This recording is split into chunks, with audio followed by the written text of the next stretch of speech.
Hello, everyone. Welcome to the weekly show of What is School For? My name is I'm the CEO of Classroom Without Walls and the host of this weekly live streaming show. What is School For? On this show, I interview education professionals, parents, and students to come here to discuss, debate, and disrupt education with us.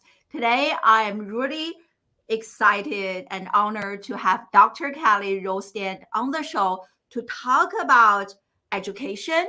And specifically, we're going to dive into unschooling. For those of you who are not familiar with unschooling, unschooling is very different from schooling. And we're going to learn more about what is unschooling. And unschooling places a very a strong emphasis on trusting and respecting our children. So that's what we're going to discuss today.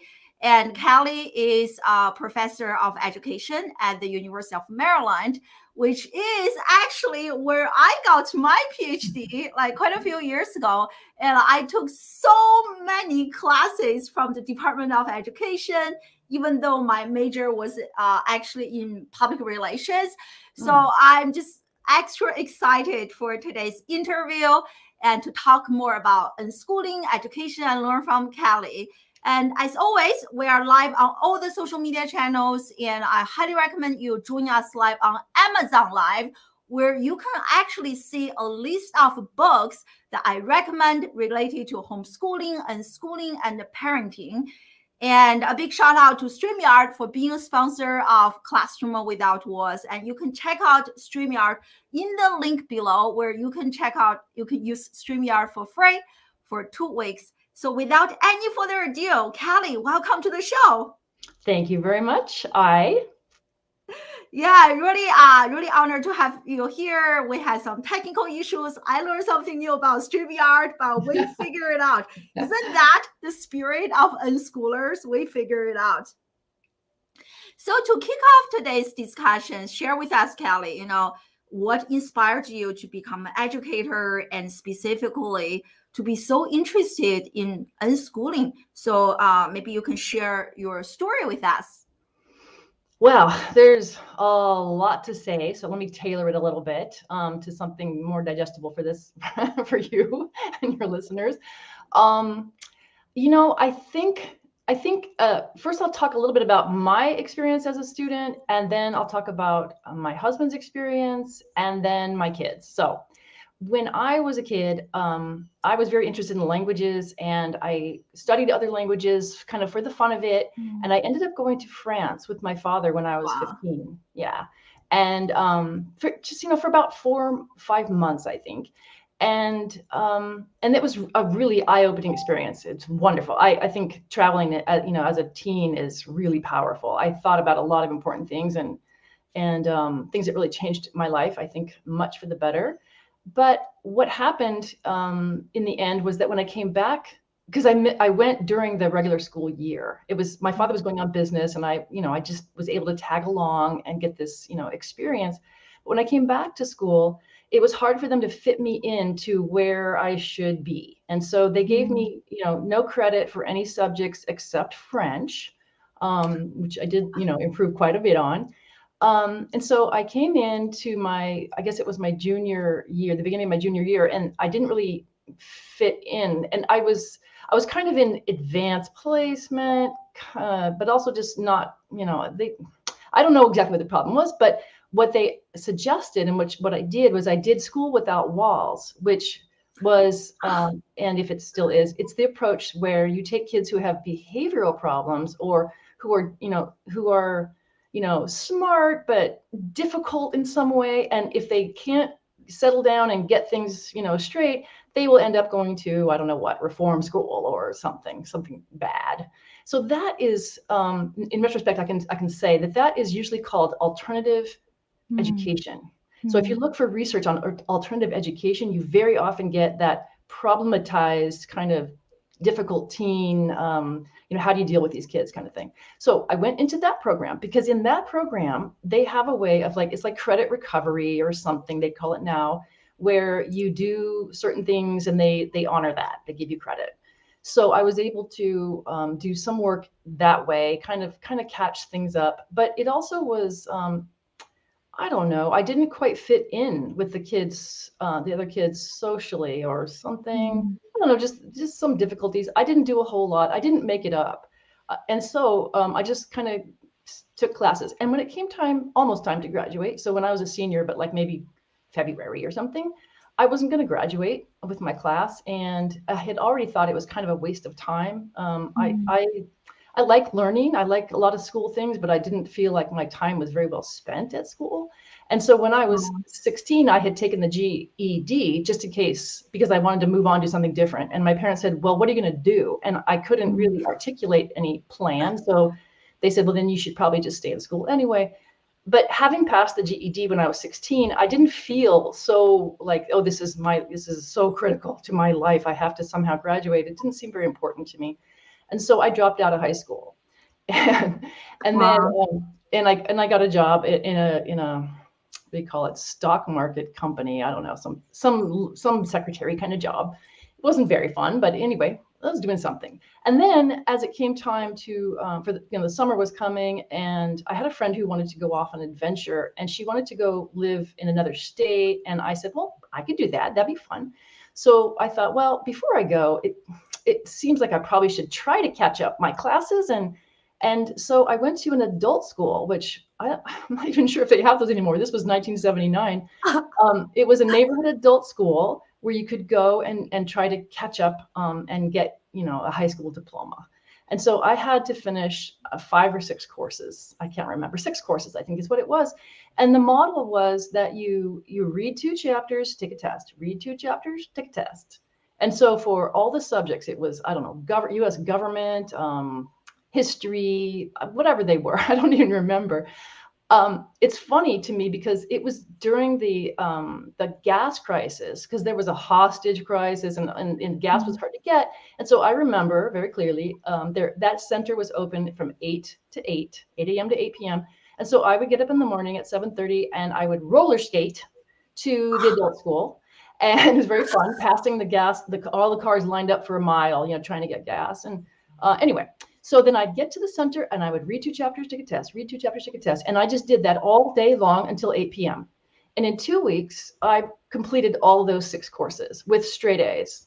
And the Wow. people at the school were like so impressed. They're saying, well, you're amazing. And I said, I'm not amazing. School is a waste of time. And here's the proof. If I could have done my whole high school this way, and that counts as an education, then I could have done it in, well, very little time. I won't even try to think about how many, 4 years of classes down to what it would take. So, but obviously just a few months, I could have finished all the high school requirements, 4 years worth. And so that's kind of what my attitude already was, a little bit of an outsider, like this is just wasting my time. And Mm. so I got that diploma though, fine. And then I did different things. I ended up graduating from UCLA a few years later. I went to community college for several years. I just did things that were interesting to me. And Mm. so at some point when I got my master's degree in applied linguistics, and then when I went into the PhD in education, it was mostly because I was really interested in how children learn language. Mm. And so I thought, that might be a good way to work on that. And so I did my PhD in education at UCLA. And in that program, we never heard about any alternative learning anything. I didn't hear a peep, even in a history of education kind of a course. I didn't hear anything about Summerhill or John Holt, nothing. So, Mm. okay, well, I just didn't know, but I did learn a lot about respecting children. And it was Mm. important in the program at UCLA, this was in the 90s, that we try to figure out how we can tap into respect and trusting children a lot more than we do. In that case, it was a social justice issue. We can't just have teachers go into classrooms and interact with little kids when the teachers don't respect those children, their families, their language, their cultural backgrounds, their funds of knowledge. And Mm. so that was very strong. And I got that in my PhD program, respecting all cultures, all people, and children. And then in that PhD program, I met my husband, who was also doing his PhD in education and with a linguistics background like mine, which it's actually kind of rare. So in education. So we hit it off right away. And his story was basically that he was incorrigible. He was labeled by the school incorrigible in third grade, and they wouldn't have him. He grew up in a working class neighborhood, and he had three older brothers who all dropped out of school as soon as they possibly could.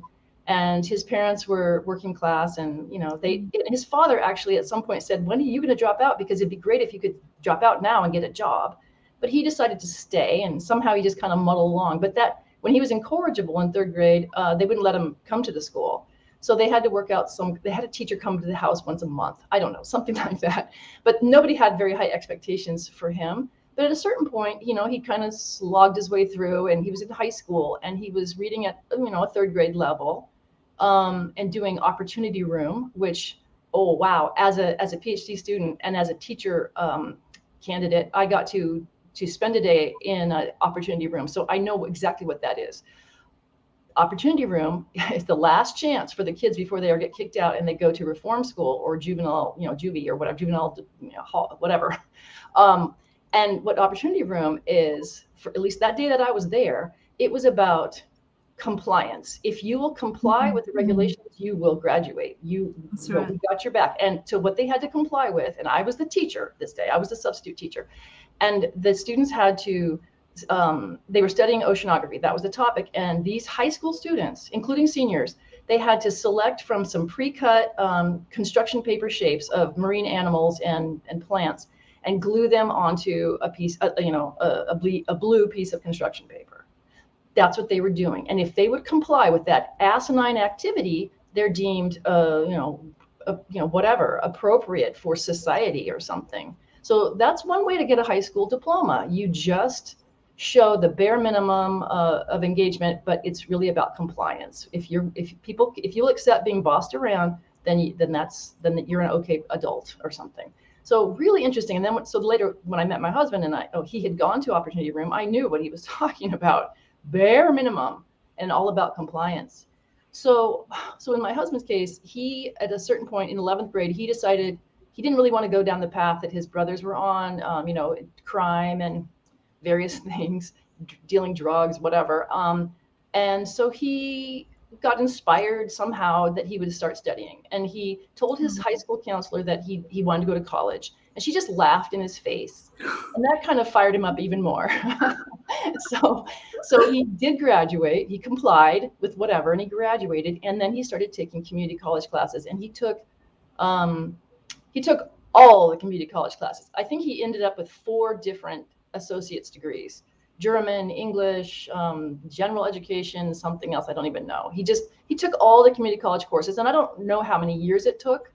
I actually haven't even asked him that, but he was just catching up, I guess, but doing it in a way that was his own program. Like he decided what courses he was going to take. He decided which courses he would drop and which, what was going to be interesting and worth doing. So that's what he did. And then he ended up getting his, he transferred to a 4-year university, and he got his master's degree, and then he went into the PhD. So here's a man with a very different experience from mine, but both of us a little bit feeling like, outsiders, or feeling like, I don't think we felt so much like outsiders, but just that we have an outsider perspective that was different from other people that we were interacting with in the PhD program in education. And so that's, that's the context, I guess. And when we decided to get married, which, happened pretty fast, but we decided to get married. And he said, I think the most important thing for me in raising kids is that we make sure that they have intellectual independence. We do not want to indoctrinate our kids or decide for them, what's important or what they should learn. And I thought, yeah, that sounds great. But neither of us had thought through, what does that mean for the kids when it's time for them to go to school? Because of course, school is an indoctrination site. We didn't really talk about it. We just, okay. And so we treated our babies. We had 3 babies in 3 years, and that was very, I don't recommend it. It was very hectic. Also because I was graduating my PhD, trying to get a job, trying to get tenure and things like that. So it worked, but it was difficult.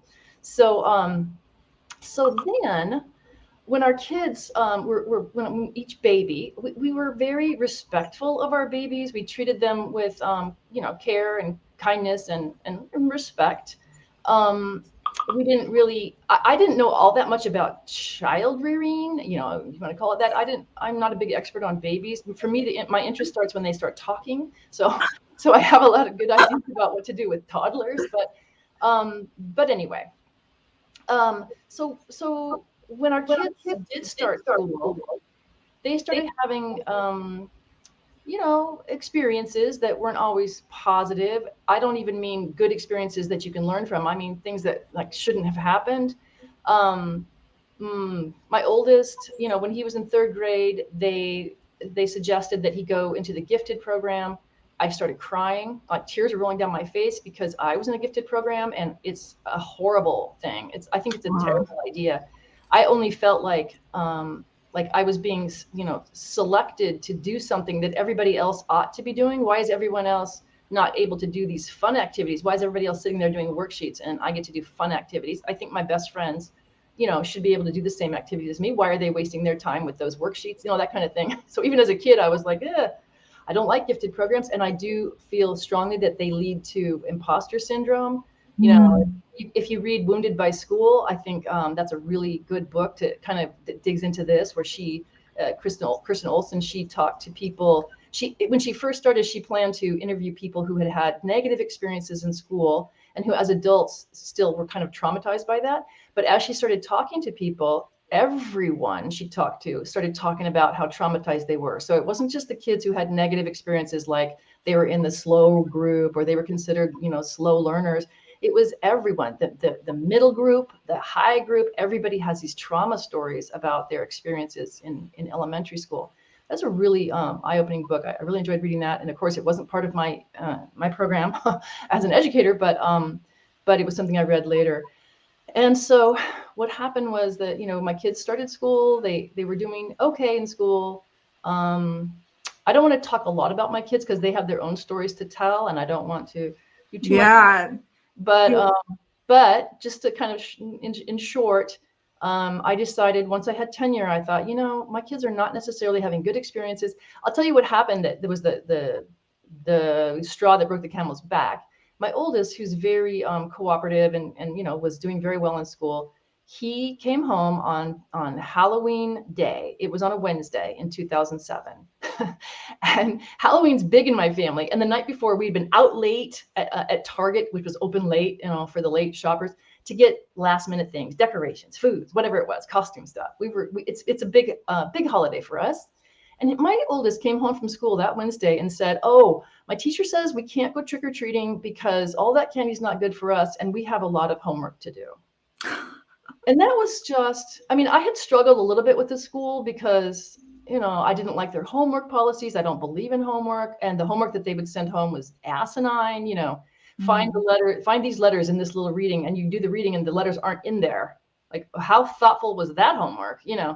That was a first grade assignment. Anyway, I'd had run-ins with the school, minor. I was trying to be very cautious. I didn't want anybody to see me as like, oh, she has a PhD in education. She thinks she knows everything, even though I had been an elementary school teacher too. But anyway, this was just the last straw. That's it. I had been thinking about other possibilities for us, and I just made a decision at that moment. I said, no, we're all going trick-or-treating, and we're gonna live it up. And Friday is your last day at school. I figured they needed a couple days to go see their friends and see their teachers and say goodbye. And so on that Friday, I withdrew them from the school, the three of them. And I had a fifth grader, it was October, fifth grader, a fourth grader, and a second grader. And I just withdrew them. And the school gave us these big boxes full of all the worksheets that the kids had done already in that year. And it was just like, worksheets are not learning. Worksheets are something that you do that's busy work, to try to, I don't know, kill some time. Schools kill a lot of time, and for very good reason. Often I like schools, I support schools. We'll get to that later. But anyway, so all these worksheets, and so we took it on a camping trip that weekend, and we made a big bonfire, and we decided to burn all the worksheets. We pulled out anything that was, that the kids had done that they wanted, they were proud of, or that they enjoyed, some art projects, this and that. But they threw all the worksheets in the bonfire, and then our youngest said, "Can I pee on the fire? Can I pee on those worksheets?" I said, "Sure." So that was a very I love it. unschooling thing to do. I mean, it's like, yeah, I mean, it's your life, it's your celebration, it's your, whatever, new beginning, whatever you want to do. so so then we actually didn't, like it was kind of a spur of the moment decision, right? I just thought, well, my husband and I both have PhDs. Surely we can homeschool our children. We have tenure, we have some free time. I have good parent support. That's another thing. My parents lived in the house right behind ours. We had a gate in the wall, and my parents were very involved in my kids' lives. And anyway, so I had no worries about, oh, I'm sure we can do this. And so because it was already now November, and then we went away because my husband and I, both professors, we have a pretty flexible schedule. So we went away to California and visited relatives, had Thanksgiving. I don't know, came back, did a little bit of teaching, and then went off again for Christmas, big winter break. And then finally, a couple months later, the end of January, and the new term is starting up, for us professors. And then after a couple of days, I said to the kids, I think it's time for us to get serious with our learning. And, we need to have a curriculum, and let's have a schedule. What do you think is a good schedule? What time should we wake up, and what should we do when? And the kids just looked at me and said, why? Why should we do that? And I, for the life of me, with my PhD in curriculum and teaching studies, I could not think of a reason. I was just dumbfounded. And I thought, Wow. I can't think of any reason why we should do that, because what the kids had been doing since they left school right after Halloween was all kinds of interesting activities and doing fun things and talking to each other and talking to family and friends and learning things and sharing things they learned. And I just couldn't think of any reason why we should change that. At the same time, my husband was Googling like homeschooling groups, because now that we're back in Arizona, we should meet some homeschoolers, right? And so then he shouted from the other room, hey, have you ever heard of Unschooling? There's an unschooling group that meets near here. And I'm, no, never heard of that, but let's go. And so we go to this unschooling park day, and they gather every week in the park. And in Arizona, it's pretty easy year round. The summer's a little intense, but other than that, you can meet at the park all year round. And so this was, early February, late January, whatever. And so we go to this park day, and there are these amazing kids just living their lives, happy, playing, talking. And park day is not 2 hours. It's usually about 6 or 7 or 8 hours. Wow. And the families are there, and the moms and some dads are just enjoying their time talking, knitting. There's snacks for it's just a whole day. And then, so we met some fun families, and we started interacting with them. And then one of the families had a teenager he started talking to us about his interests. And what struck us right away was just how different these teenagers were. All the kids, but especially the teenagers. They weren't intimidated by adults being there. If they came and said, hi, who are you? We'd talk, and they talked to us as if we were both people. We were all just regular people. They didn't defer to us, or they weren't shy, they weren't hostile. And so that was the first thing that struck me. And when you ask a schooled teenager, a 17-year-old, let's say, what are you interested in? They'll say, I don't know. That's the typical response. And why do they say that? Because if you ask an unschooler 17-year-old, what are you interested in? Oh man, they launch, and you're going to hear all you've ever wanted to know about some subject or other, or several subjects. And so I think what's happening is that in school, what kids learn is to be, quiet, deferential, but also if somebody asks you a question, there's a possibility that you're going to be challenged or dismissed or put on the spot or some other kind of negative experience. And so it's normal to have a kind of a hostile reaction, try to contain it, but I don't know means leave me alone, study your business, or actually I don't know, because I have been run through the curriculum, every which way since I was a little kid, and I have no idea what interests me. So it can be a very honest answer, but it's not an answer you would ever hear from an unschooler. And so that first day meeting that teenager, I thought, oh, wow, this is very different. This is what I want. It's not about the actual things that a child or teen might learn. It's how to be a regular person in the world with other regular people and not be afraid or intimidated or hostile when there's no reason to be. And so the other thing that was so striking is my kids went to this park day, and the parents just kept saying to me, are you sure you guys just started unschooling? what, your kids are so different. I said, what do you mean? And they said, well, usually we tell the kids, oh, there's a new family. They just took their kids out of school and they're coming to park day today. Try to be nice to them, kind of thing.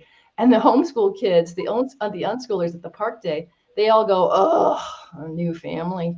Because what happens is these kids come to the park and they do what they've been trained to do by school, which is quickly find out the hierarchies. Who are the smart people? Who are the stupid people? Who are the fastest runners? Who are the slow ones? Who are the, where do I fit? Where do I fit in this hierarchy? What's my rank? I got to figure that out, because otherwise I'm going to be, mistreated and whatever. So those kids come and they start competing, and the homeschool park day kids just say, relax, we're not here to compete with you. We're all here just to play and talk and learn and have fun. Yeah. And so my kids, because I guess, I don't actually know why, but I guess because of my husband and my, ideas about them and the way that we had always been respectful of them, they just, that was okay for them. They didn't seem like schooled kids. It probably helped that they'd been out of school for 2 months or so by that point. But anyway, so that's how I got into unschooling. And then once I heard about it, once I met these people, of course, I'm researching, like, what do we know about this? What's going to happen? What's the end result? What's the outcome going to be?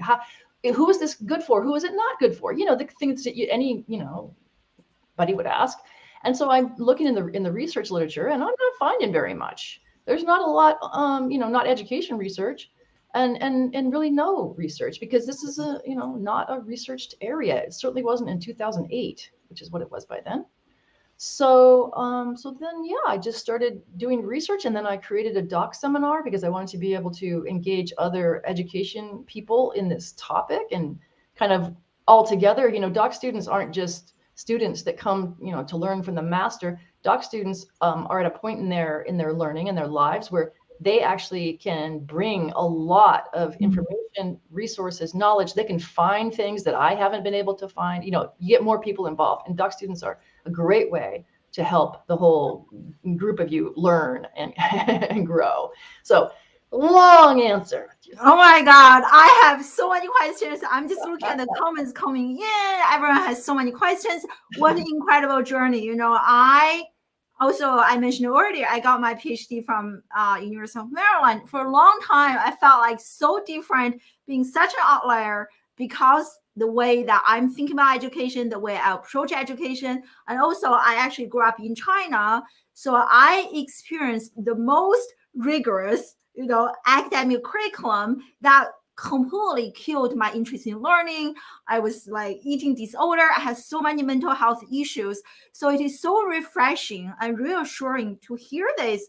My academic background is not in education, but it is so reassuring to hear this from you, Kellie. You and your husband, what an incredible story. Like how far you both have come as, high school dropout, your husband's background. I'm just like, wow, mind blowing, because oftentimes for our kids, right, I'm guilty of this. Like I will ask them, hey, what's wrong with you, right? Or like what are you going to do in the future? Because we see so many problems in our mind that learning is workbooks, worksheets, doing homework. I think someone even like commented, like, so much research has shown that homework is actually not conducive to here. I think there's a lot of research showing homework is not conducive, actually counterproductive to learning. Can you elaborate more on this? Because I think many parents are struggling with this. Maybe, at least for me, philosophically, I know the worksheets, like nobody likes it, right? Nobody likes it. But on the other hand, the logical thinking part of us, like, maybe we should do it. So can you elaborate more on this? Like, especially, sure. I don't claim expertise in homework research. I'm aware of it. I was aware of it as a graduate student. Educators at that level know that homework is not useful, especially certainly not before high school. And even then, it really depends. A good homework assignment that catches the student's interest is one thing, right?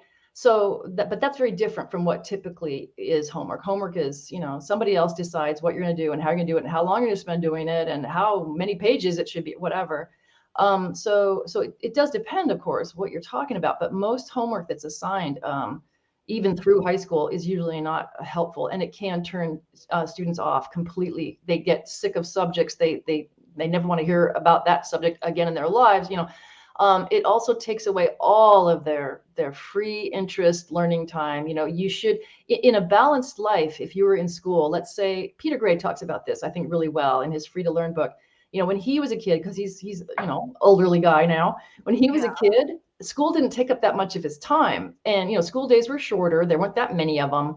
And when you were out of school, you were free, and you would just roam. And people's understanding of what children are capable of was different in those days. Children had a lot more respect anyway for things that they could do. They had more responsibility. When I was a kid, when you were 12 years old, you were absolutely old enough to be a babysitter who, the parents could leave you in charge, and you knew how to take care of the situation. If something happened, you knew what to do. Everyone trusted you. Today, a 12-year-old is considered a moron. I've seen this over and over, and I have stories about that, but I don't want to go on too far. But there was a time when you could spend some time at school and still have a rich intellectual life, even if school wasn't any part of that, because you had time in your outside of school, life, which was, long days after school and weekends and all of that, and all summer long, all that. So the problem with taking up kids' time with homework is that you are not only giving them things that are not interesting and not educational, but that take away the time they do have where they could be doing something educational. And the other thing is that worksheets, like with a lot of things, you can't do a worksheet unless you already know that material. You can't do it if you don't know the material. You can't do the worksheet. So if you're sitting there with an adult or somebody to help you work through the worksheet every step of the way, they could be explaining, what the material is, so that you could then complete the worksheet. But the worksheet itself is not a learning tool. It's sitting with somebody who can explain things to you if you don't know them. Well, now, if you already know that material, you can fill out the worksheet, no problem. But what's the point? The point for most people, I think, that is based on this assumption about how learning works, which is that you have to drill and drill and drill. And so if you fill out worksheet after worksheet after worksheet, once you know the material, you keep filling out those worksheets, that somehow that's amassing a body of knowledge in a way that, is going to be helpful. I don't believe that's true at all. I think learning doesn't happen like that. I don't think learning happens by placing brick upon brick upon brick, and then, maybe putting in mortar. I don't think that we need to build this incremental foundation in order to know things. I think that learning is much more like, I just had an idea.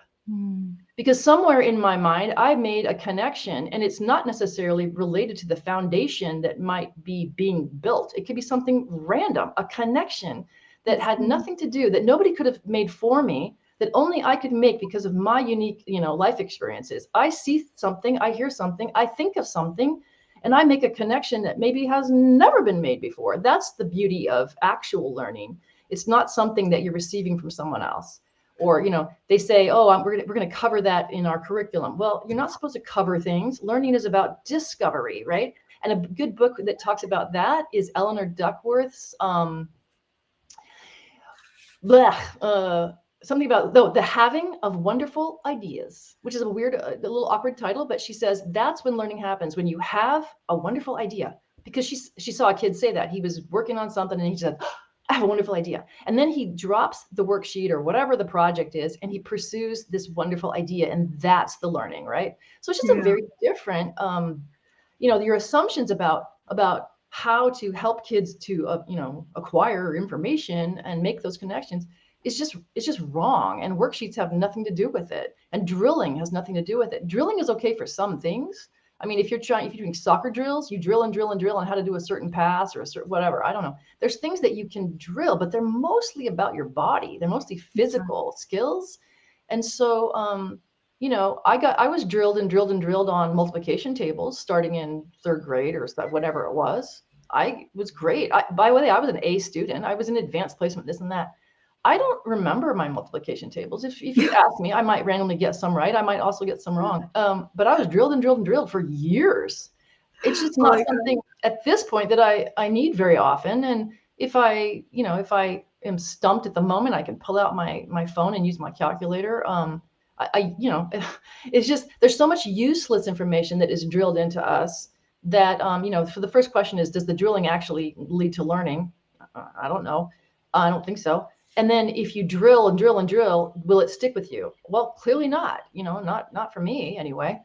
So, Yeah. there's so much of what we do in school that is useless. And we have this idea, and I really like James Paul G, an academic who looks at video gaming in particular, but how, children are really good at learning. Children are born scientists, and they hypothesize, they experiment, they confirm. I mean, they use a scientific method just almost naturally, but we can really tap into that and help them do that.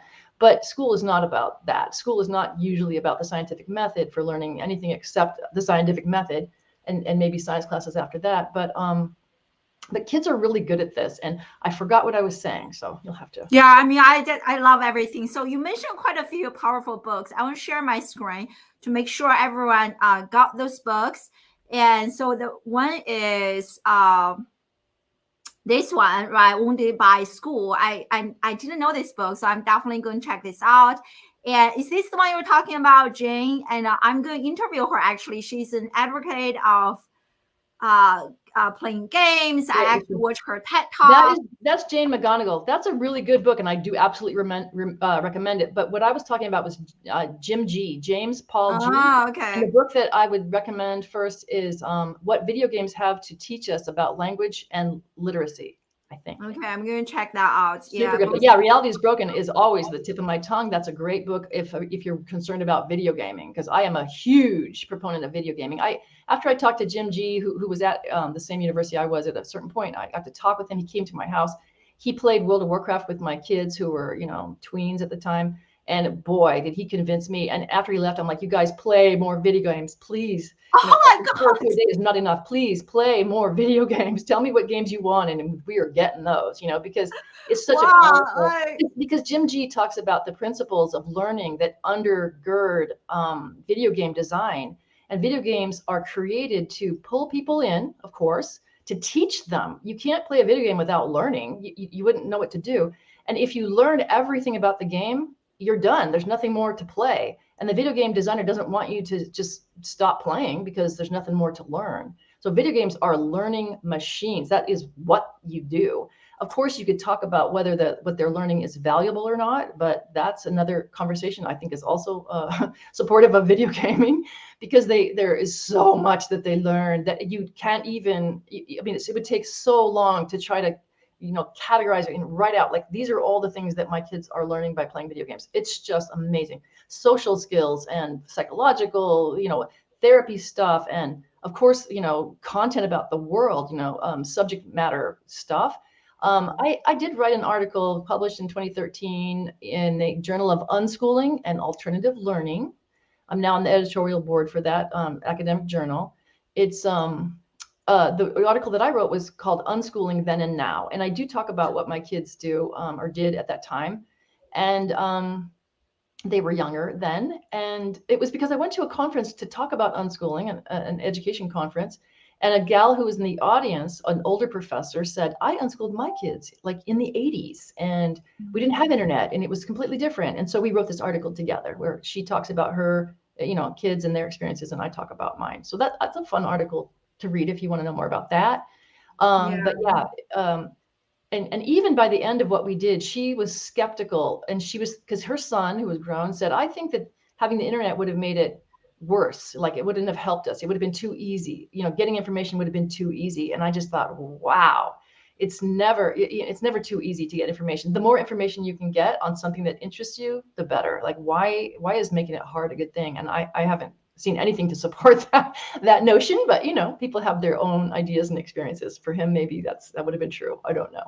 Yeah, I love everything. And also, you mentioned, I actually have this book, How Children Fail. That's great. Everything you mentioned. Actually, I have this quote here. It's one of my favorite quotes from the book, which is, we don't have to make human beings smart. They are born smart. All we have to do is stop doing the things that make them stupid. I was like, wow, that is so cool. Reminds me of, what we were talking about, like homework and things like that.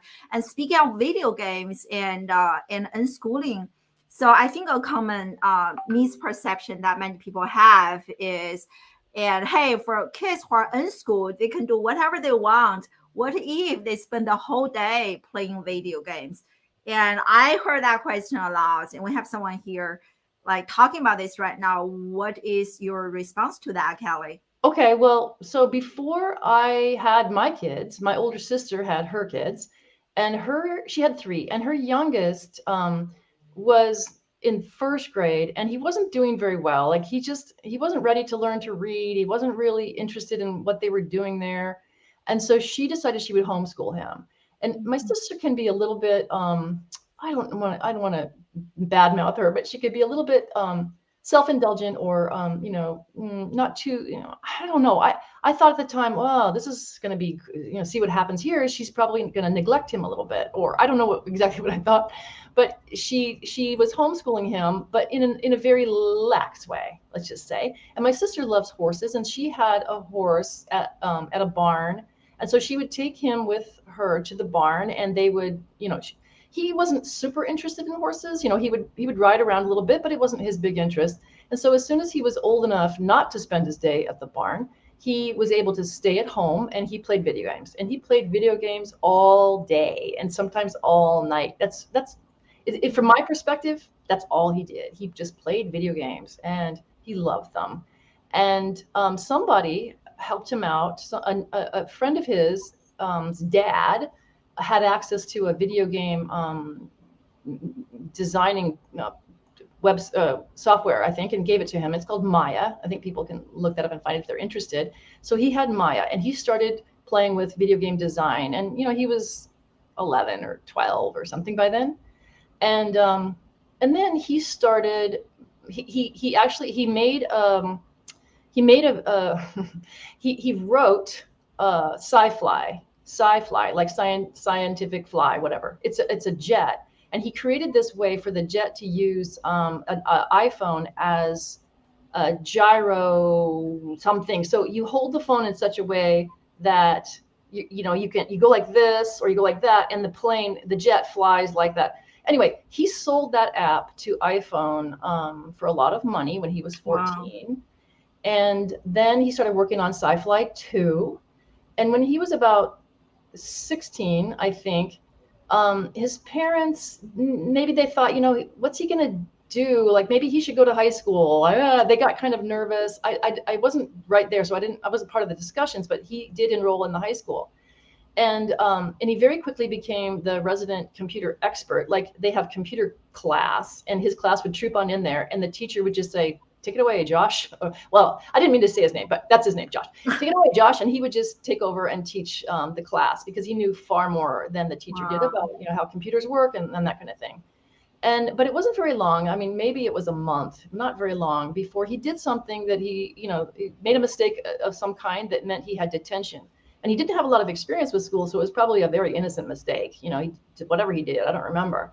But now he has to come to detention on Saturday, and he says, "Oh, okay, so I have to come and sit there for 4 hours on Saturday. Can I work on Sci-Fly 2? Can I work on this app that I'm trying to finish?" And they said, no, that's not appropriate. And his dad called me that night and said, "What do you think of this?" And I said, "I think school is really wasting his time and not letting him do the things that he wants to do." Yeah, that's what I think. So he didn't go to detention. He dropped out of high school at that moment. And then he was actually recruited to be a video game designer that year at a company in New York. And we're California people. And so this 16-year-old, nephew of mine, he's like, I don't want to go live in New York. It sounds fun, but I don't want to go live somewhere else. But a year later, he was successfully recruited to a video game company in Seattle. Wow. And there's an article. I mean, if you had more information, I like I said, I don't want to, tell my family stories, but he was hired by this video game company. They actually didn't know he was only 17. And so there's an article somewhere you could find about a 17-year-old rock star video game designer who gets snuck into corporate parties because, he's really not old enough for what they're doing there or whatever. Drinking, I'm sure. But anyway, so if you ask me, what is gonna, what do I think about kids who what if all they do is play video games all day long? That's not a scary story to me at all. I mean, that kid is wealthy. He's 30 now, maybe. Is by the way, is this the article? What? Can you see on the screen? Or oh yeah, I have to put on my glasses to see this more. Yeah, it's like the title. Oh yeah, that's him. Yeah, I will share the link in the comment. Yeah, that's crazy. I actually read this. Could people not tell Josh that I was the one who shared it, because he, that's his own story. I hate to, It's an incredible story. I will share this. Yeah, but thank you. Continue. And he's not public with his, you can't reach out to him. Some people will say to me, well, can I talk to him? I could talk to him and learn more about. I said, no, he's not trying to educate everybody on unschooling or video game, as a way of learning. So don't reach out to him. Yeah, everyone, don't reach out. Just read this article and learn, be inspired, but don't reach out to him. I mean, it's incredible, because sometimes I think as parents that you just feel like, because at least for me, how I was raised, what I grew up with, part of me, I just feel like, wow, is this enough? You become worried and concerned. So this conversation has been so reassuring. And I see this question from Anish, joining us live from Canada. Thank you so much. So he's asking, what if the mom and dad, they're on completely different pages? One is pro unschooling or homeschooling. The other one is no, we have to, sometimes even for me, I feel so conflicted, because the Chinese side of me is doing math, engineer, advanced math, all those gifted programs. That's the conversation I have with many of my Chinese, Korean friends. And then on the other hand, knowing what I know now about education and schooling, I feel wow, that is wrong. So what do you say to parents who have, the mom and dad are on different pages when it comes to their children's education? Well, it's almost always the mom that gets that finds unschooling, and it appeals to the mom. She starts to see how that can all work. Dads are typically the last ones to get it.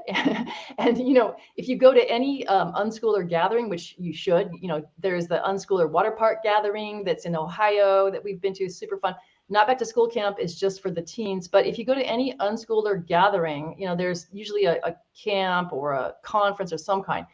They always have something called SUDS, which is Secret Society of Unschooling Dads. And that'll be in the workshop, schedule somewhere that the dads can go. They usually meet in a bar at the hotel or whatever. And the dads all just sit around and tell each other, reassure each other, because, the longtime dads, they know, but it's just dads need to hear it sometimes from other men for whatever reason. It's not enough to hear it from their wives. And that's, that's just a typical problem. So I can't really help, I don't know what to tell couples if they're not both on board. I was lucky because my husband and I both in the same moment were yeah, that's a thing we can do. And we weren't worried at all. But the other thing is that, there is the whole assumption that you have to, look at, really re-examine, is this assumption that teaching people things before they need to know them. So Jim G is good for this too. Jim G talks about how video games, one of the two huge principles that I take away from his principles of learning through video games are two. They are just in time and on demand. And what that means is, in video games, you learn what you need to know to continue playing the game just in time, not in advance, not a year before, not when you were little. You learn it just in time, just in the moment when you need to learn it. The game pops up and says, looks like you're having trouble, learning how to walk. Here's a tip for you. And then you go, oh, that helps. And then you immediately start doing that thing, right? That's called learning just in time. And the other one is on demand. So you're playing a video game and you just I can't remember where my backpack is, or I don't know what your question is. And then you can click on something that tells you, oh, your backpack is there. So on demand, you can get the information that you need and not a bunch of other information. Although there might be a couple things there and you think, oh, I can come back to that later. And now I know where to get that.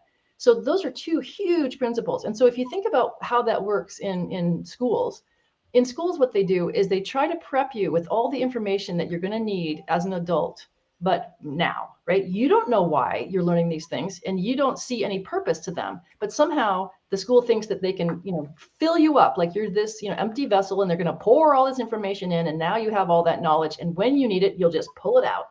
But that is not how it works. And so for my experience, for example, I did Algebra 1 and Algebra 2 when I was in high school, and I got A's. I was good at it. But I had my best friend, who was my next door neighbor, Nancy, and she could not understand what algebra, was doing. And I would try to help her, and she would cry. And she's my best friend, and she's just crying. And she'd say, "But what is it for?" And I said, "I don't know, but I'll ask." And so I go to school and I ask my algebra teacher, "But what is this for?" And nobody could ever answer my question. What is it for? And that made me really question, like, okay, I can do this. I know how. I follow the steps. I obey the rules. I get an A. I know what algebra is. I know how to do it. What is it for? And so in the end, it made me really angry. And I'm still angry that high school made everybody, including me, learn algebra when I never, ever learned what it was for. Now, to be honest, when I went into my PhD program at age 38 and I had to take a statistics class, a couple of years later, whatever, I started taking statistics, and I thought, oh, algebra is what you use when you're, doing statistics. Oh, so it does have a purpose. Here it is. And now I need to know how to do it if I want to learn about statistics. But I didn't remember how to do it. I didn't remember anything from when I was in high school doing algebra, even though I completed the courses with, top score. I couldn't remember anything. I didn't know what to do. So I had to start again, relearn algebra. It didn't come naturally. It didn't come fast. It wasn't like anything awesome, but I needed to do it, and so I did it. And when you compare that with what an unschooler does, I had heard for many years from Pam Sarushian, who's a college math teacher who unschooled her 3 daughters. I'd heard her say many times that it takes about 6 weeks to learn all the math they teach you K-12. They start off in kindergarten teaching you a little bit, and then they spiral around. It's called spiraling through the curriculum. Every year you come back, you do a little deeper, right? So by the time you've been in school for 13 or more years, you've learned all that math. Okay, 13 years to learn that math. She thinks it only takes 6 weeks. I know from my experience, not graduating from high school and then graduating, that it doesn't take very long to get through those things, if that's, how they set it up.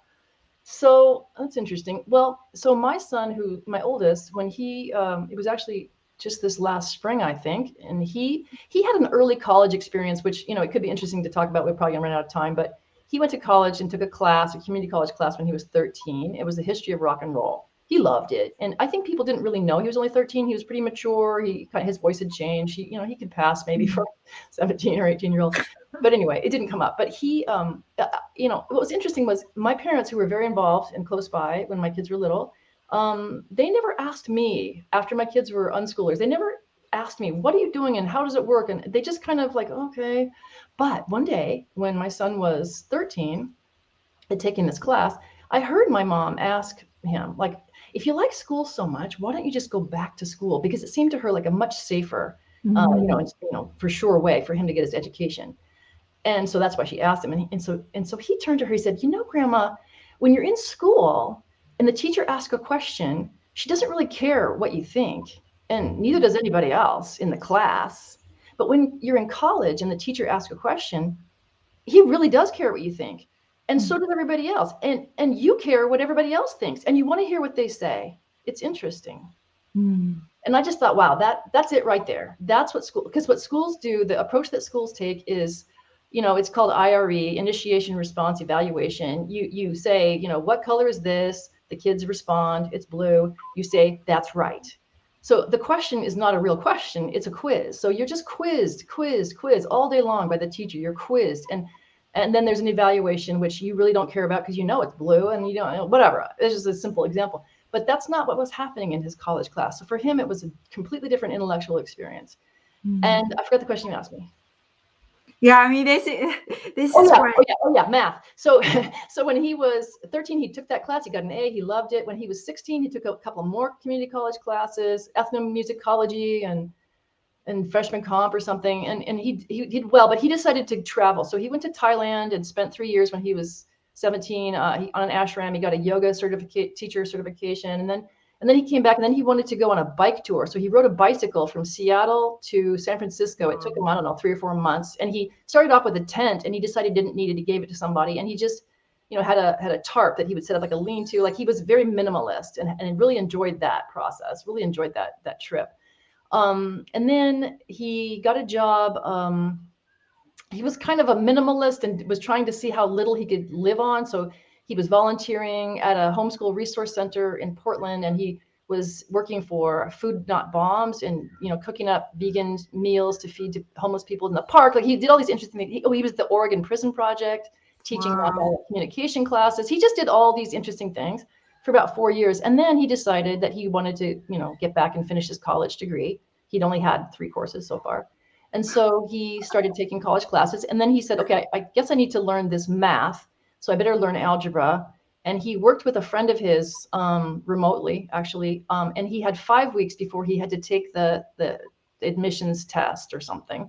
And so he said, well, let's see what I can do in 5 weeks. And he worked with this friend of his. I think they spent 2 hours a week online, and he had some assignments to work through to figure out stuff. And he could check with her when he needed help.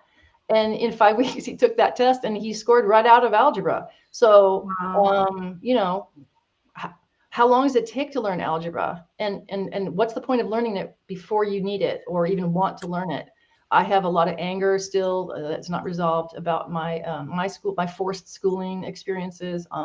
If I could just wave my magic wand, no child would ever be taught anything that they don't want to learn at that moment. I just think it's terrible. And, this taps a little bit into the unparenting versus unschooling. People think, oh, unschooling, the kids can do whatever they want.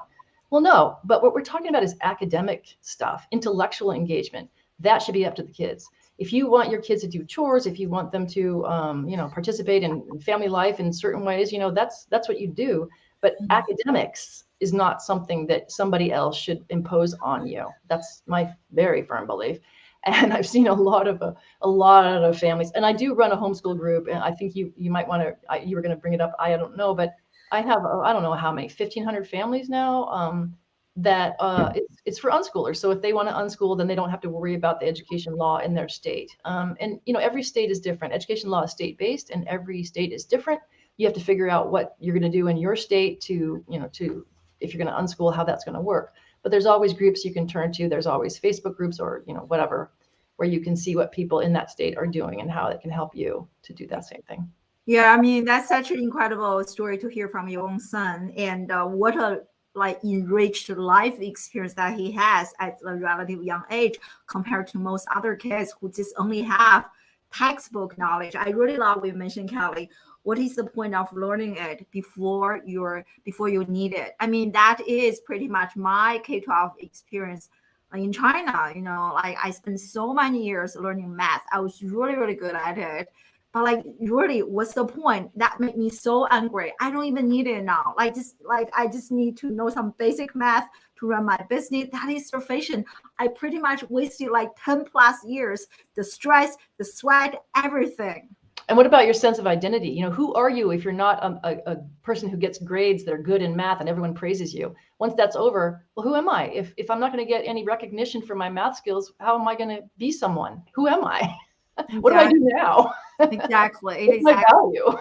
Yeah, it is so sad. I mean, after I'm already 40 years old, after so many years, I will still hear the same conversation that I had, the same struggles that I had when I was a kid. It is still happening. I think even worse nowadays, right? With the intense pressure to compete. What's funny in China, definitely it's getting, I see that it's getting worse and worse, but also I read a thing about, I don't know, 8 years ago, maybe there was something about a Chinese delegation of educators that were coming to visit the United States to see, how the model is, because the United States traditionally has had a pretty good education system. A lot of innovation comes out of, our society and like that. And so this delegation, they're visiting elementary schools, and they just start laughing, and they say, you're doing everything that we do, what we're trying to figure out how not to do, all of this rote memorization, all these drills and worksheets. I thought America had a different system. Well, we did. we did, but people who weren't around paying attention to it don't know that a generation ago that we didn't have all of this memorization and worksheets and scripted instruction and all of that. That's all stuff that we have taken on as our new model, full of standardized assessment and just teaching to the standards, no matter what. That's not good stuff. That's not good. So that's Absolutely funny, right? And then I have a doc student who's Chinese, and she took my unschooling doc seminar. And it was funny because when I first met her, she was in a master's class, and she was very confident, very self-assured, very excited about how she was going to change or work with Chinese pedagogy, Chinese language instruction.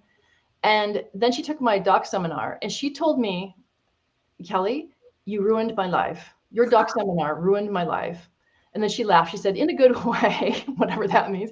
But it was like she thought she knew exactly what she was going to do for Chinese language pedagogy. And after this, she was like, wow, I can't see myself anymore like promoting drills and forced instruction. How can we do things in a more appropriate way? So I'm happy to say she's got some great ideas. She's working on it. She's just finished her dissertation. She's really interested in how to give kids far more freedom and to be more respectful of children's, interests, and how to kind of bring that in much more than what is typical in either of these countries. Yeah, definitely. And even just like I have, Peter Gray, I interview him, like all those conversations really help me to look at the way that I'm parenting my own kids and give them more freedom. And even just like you mentioned, I was thinking just a few days ago, my son, my 10 years old, and I were talking about Picasso. He said that, I don't know Picasso. I was like, yeah, look him up. And then I don't even know how it got started. So we started with some drawing and then Picasso and documentary. And we covered all those categories of learning, just starting with a very simple question. I was like, wow, you will never be able to do this in a structured traditional school curriculum. Right. It's really fascinating. Yeah, it is. When I think about the last piece, if I'm going to recommend a book to somebody, it's Gerard Jones' Killing Monsters.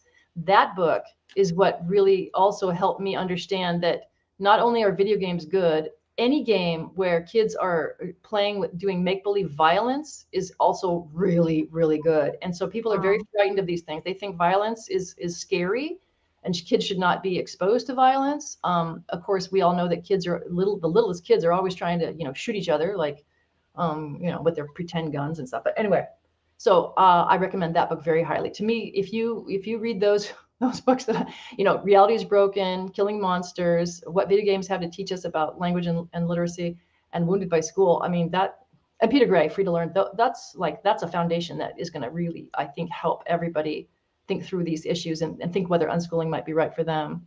If you talk about how Picasso stimulated this whole learning, this whole engagement, and the one that I share in that article that I published some years ago is about how my son, who was 10, was sitting there playing Age of Empires on his computer, which is a game he really enjoyed. And I was a few feet away on my laptop doing something else, but he turned to me and he said, Mom, did William Wallace, Joan of Arc, and Genghis Khan all live at about the same time?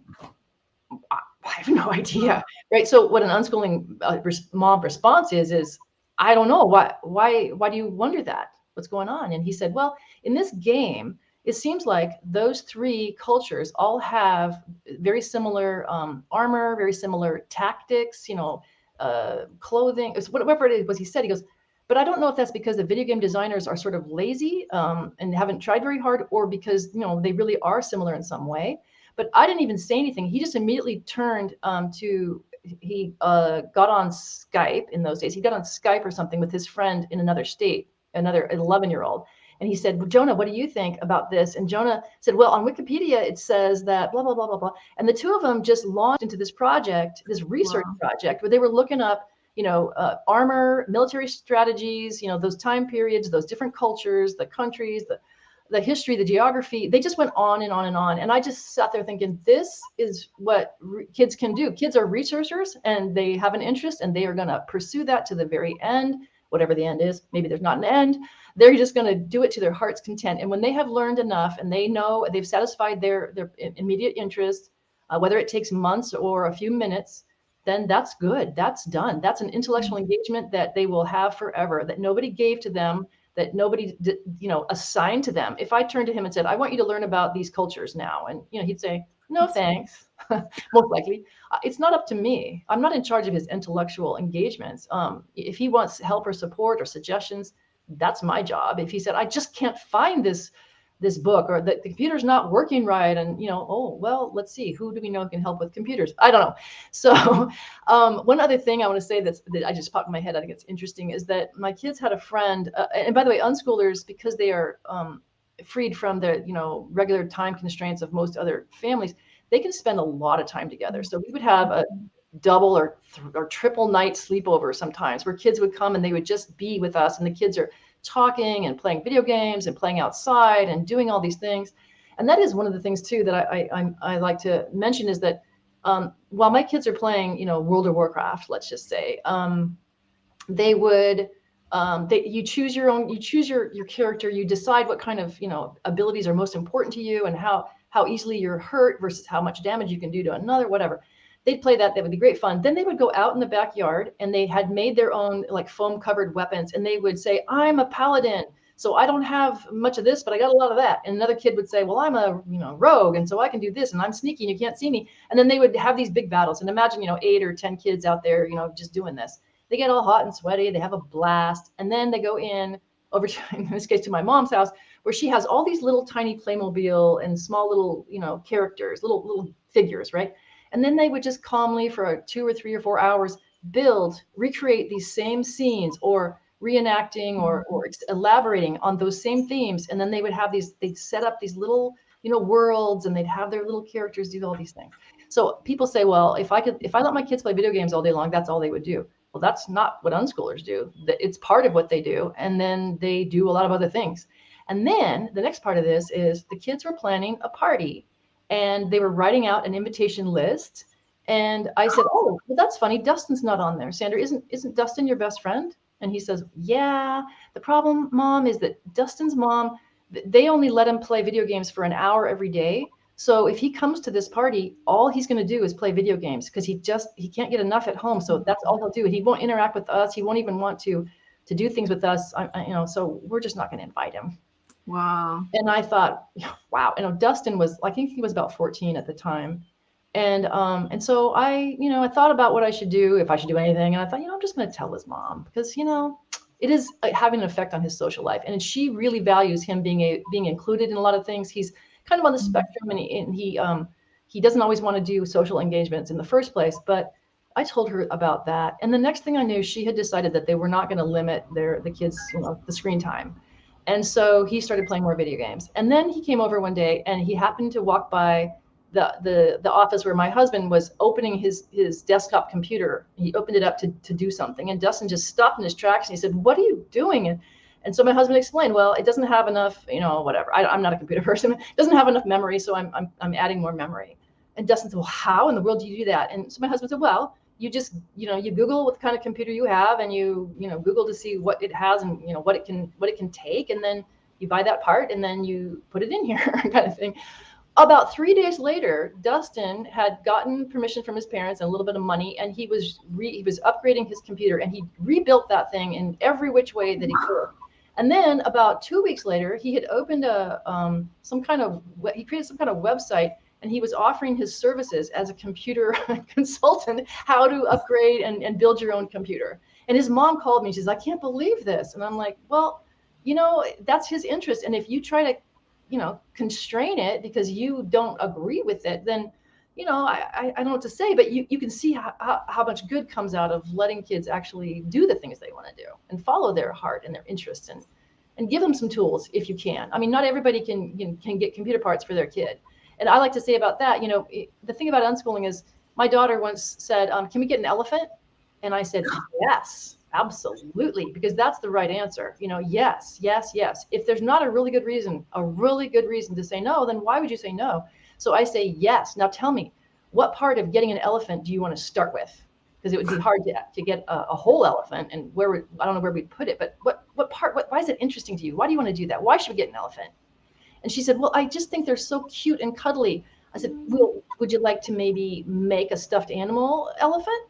Yes. So we start, okay, well, grandma knows how to do some sewing stuff. I'm not that great with it. Who else do we know that maybe would think it was fun? And the next thing I know, she's got a couple of her friends and they're all sewing these little stuffed elephants. Well, not all elephants. The other girls chose other things. And then there was a little boy that joined them too. And then they were doing a thing where they would make a stuffed animal. Then they would do surgery on it. They would make a slit in the back, let's say, and they would add a piece that they thought, well, we're going to give this one a heart. It's a little bit like Build-A-Bear. You give them a heart, right? But they took it so much further. Then they were doing brain surgery. They cut open the head, and my daughter had carved, and she's 11 or I don't know. She'd carved a yellow sponge, or maybe it was pink. She got this little sponge and she carved it up to look like a brain. She cuts open the head and she shoves the brain in there and she stitches it back up. I mean, I can't say, hey, let's study anatomy. Let's talk about. I have nothing to do with this except, can I get a sponge? Well, okay, yeah, I can help with that. What other part of having an elephant? Well, I wish I could feed an elephant.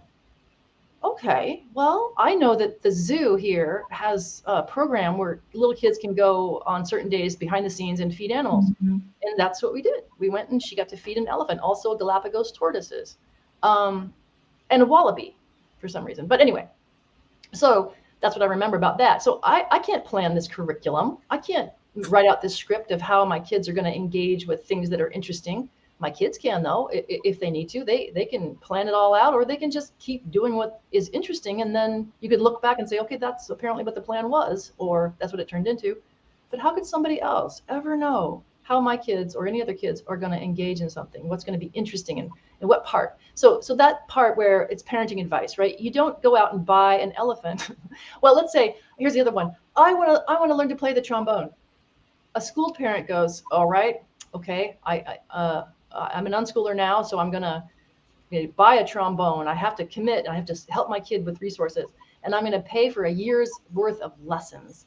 And my kid's going to go every week. And, we've got these books, he's going to practice. And that is not what happens. So the unschooler parent response might be, I highly recommend this. What part of playing a trombone is most interesting to you right now? I just want to blow in one.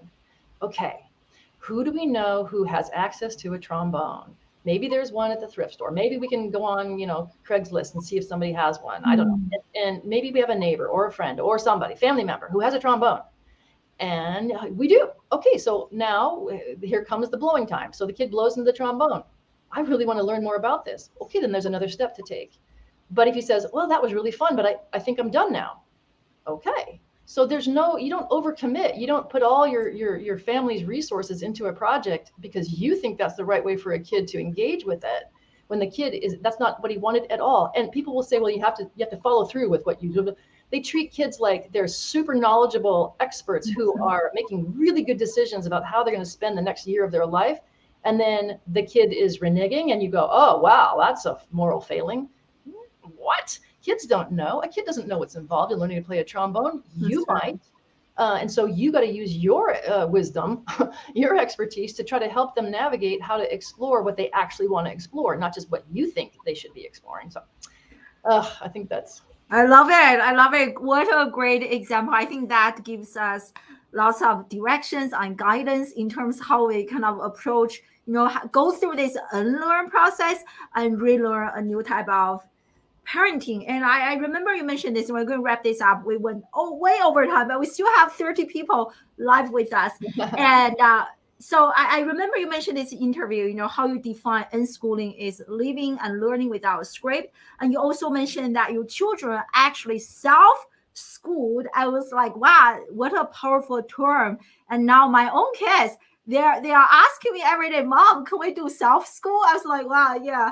So it's really, really fascinating. So share with us, Kellie. So you mentioned that Facebook group, if you don't mind. So maybe you can tell us about the Facebook group and where can people learn more about your work and connect with you, follow you, and all the good stuff. This is fascinating. Well, to be honest, I am primarily an academic. And so I don't use Twitter. I think I told you that I don't use Twitter. I am on Facebook. I guess if someone wanted to friend me, they could, but I don't only talk about unschooling on Facebook. The group that I run is a secret group because people's families' identities need to be, it's up to them to do what they want to do. I don't let people into that group who aren't actually unschooling or something in Maryland. So I'm not trying to amass followers. I mean, I'm not like a social media influencer. But anyone's welcome to I guess try to reach me on Facebook.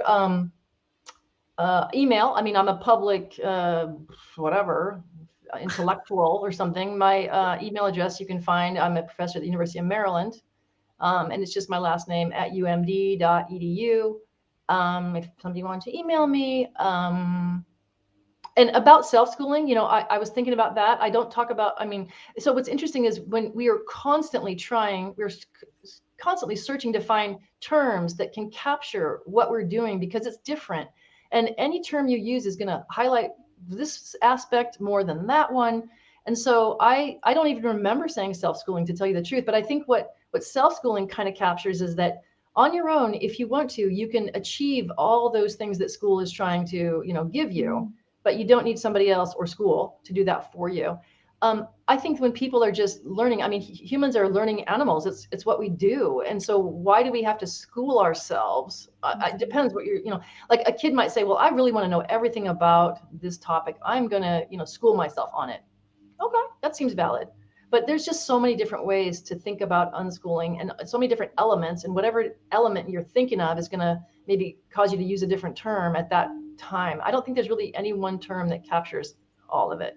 Really Yeah, don't. it's fascinating because my 10 years old, he's really into history, and he mainly learned history through a few YouTube channels, and he knows so much. So the other day he was having a conversation with someone way older than him. He was asking the kid, oh, do you know this? And the kid has no idea what he was talking about. So to me, I was like, wow, how learning based on interest is so different versus learning based on a standardized curriculum. It's sequential, whereas for an unschooler it's like largely based on their interests. It's not a linear fashion. So I really, really love it. They develop deep expertise at a very young age if you let them. Yeah. More about a topic than anybody if you let them. Exactly. Thank you so much, Kellie, for this really incredible interview. I myself cannot wait to rewatch this and take more notes. And so thank you so much. And thank you so much. Yeah, thank you so much, everyone. Thank you for giving me a chance to talk to people about it. I can see you are so passionate about this. This is like really, really amazing. It's true. Yeah. And so thank you so much, everyone, for joining us live from all over the globe. And please make sure to check out the links in the comment section. I linked to Kellie's article, Unschooling Now and Then and Now, and the books that she recommended. So definitely check out the specific links. And I hope to see you again next Friday, same time, same location. We have another amazing guest come join us live. So thank you so much again, Kellie, and see you guys next Friday. Bye.